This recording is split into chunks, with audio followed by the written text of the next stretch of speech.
very important persons, very important party list, sino talaga ang nasa likod ng VIP, ng DPWH 1.1 trillion na tumataginting sa budget natin? Ma'am, dun sa inyong privilege speech kahapon, sabi nyo, sa pakiwari nyo, may nangyaring himala pagdating sa BICAM. Part ho kayo ng BICAM panel. Sa tingin nyo, sino ang involved? Sino ang nagkaroon ng kapabayaan? Bakit nakalusot? Yung sa tingin nyo yung mga himala na nangyari dyan sa 2025 Hindi budget? ko alam kasi BICAM panel nga kami, pero nag-picture taking lang kami. Alam naman ninyo yung sistema.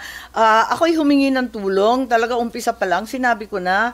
At sumulat ako. Formal akong sumulat sa ating SP, sa chair, Grace po. Sumulat naman talaga ako at sinabi ko sa kanila kung maaari, pwede ba? At tinanggap nila yung sulat ika-5 ng Nobyembre na nakikiusap ako, gawing klaro